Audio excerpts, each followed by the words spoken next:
Hey guys, thanks for watching this video. It occurred to me recently that I have not filmed a quick YouTube video of my Miata. So, I bought a Miata last fall, and it's now April, and spring is here, and it's not winter, and it's not snowing, so I can finally put it on the road and drive it. And this is my 1991 NA Mazda Miata. As you can see, it's stock. It's a stock Miata. It's got the OEM hardtop, which is a big thing. This color is known as Silverstone Metallic. And I love this color on this car, and I know silver is kind of a boring color. But these Miatas, this first generation Miata, just looks really good in this color. And it's not as common. You see a lot of red, obviously. Black is a very common color, but the Silverstone, not so much. Pop-up headlights, of course. I'm technically the second owner of this car. I bought it from a small dealership that gets their cars from a local Mazda dealer. And the previous owner traded it into that Mazda dealer. That small dealership got it, and I bought it from them. So I'm the second titled owner of this car. And if you know anything about the Mazda Miatas, especially if there's salt on the roads or you live in a winter climate, these tend to rust really bad. And when I saw this pop up, I jumped all over it because it's a very clean example. It's very, very clean. Now, don't get me wrong, it's got its nicks and, scratches and dings and stuff.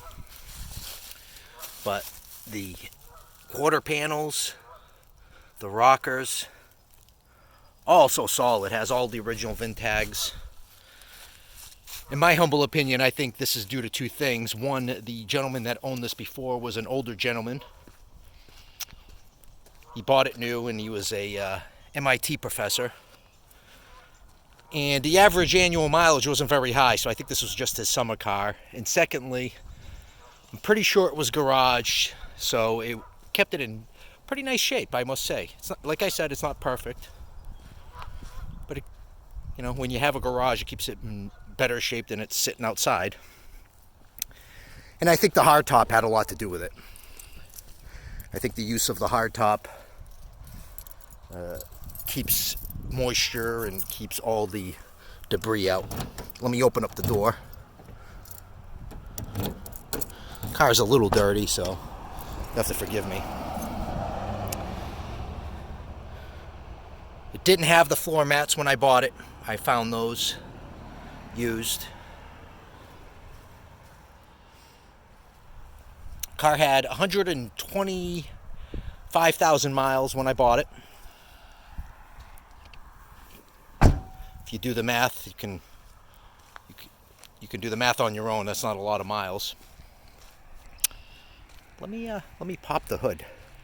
Oh, the wheels I recently refinished myself. These are supposed to be a medium silver color, and I painted them a graphite. I think they look pretty good. I think it's a good color combo. A little bit darker argent color versus the bright silver. 5-speed manual transmission, of course. The shift boot I replaced. It was a little worn when I first got the car. I deleted the radio because I don't listen to the radio, and I use the space the radio was in as a little cubby. Has a hard top, has a soft top behind the boot cover there. But everything's in nice shape. The steering wheel's in nice shape. The seats are in nice shape.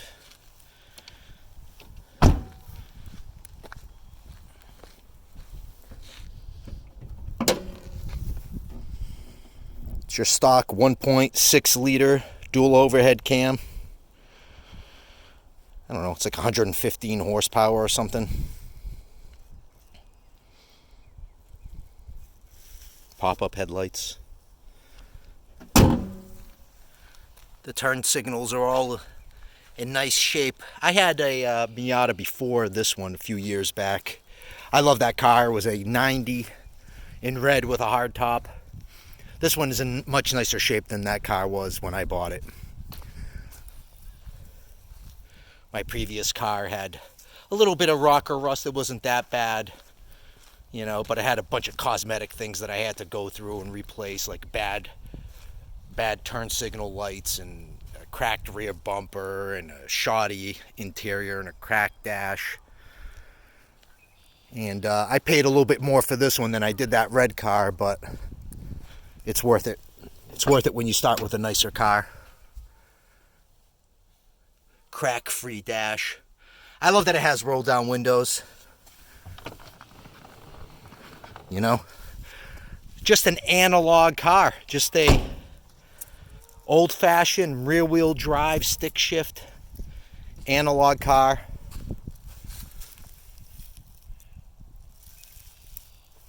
Didn't come with the Marlboro sticker. I put that on there. Just FYI. Spare tire. Battery in the back. That's my car cover in there. If you've never had an opportunity, and you can, to drive one of these, any generation Miata, but especially the first generation. And me personally, I even like the earlier 1.6 motors over the 1.8, and yes, I've driven plenty of both. The 1.6 just sounds better to me. It's revier. It's down a little bit on horsepower and torque, sure, but it's just a real fun car. And if you have the chance, you really owe it to yourself to drive one, especially if you're in some backcountry roads like I prefer to do. There's like an 8-mile loop that goes around this lake over here. And this is the perfect tool for the job. You don't even have to be going all that fast. It's just a lot of fun. Anyway, well, I think I've covered everything about this car that I wanted to talk about. My plans are to have it for a very long time and enjoy it for a very long time. I made the mistake of selling my last one, and you know, really regretted it, and was lucky enough to find another one, and I don't plan to get rid of this car. Well, this went longer than I expected. Thanks for watching. Hope everybody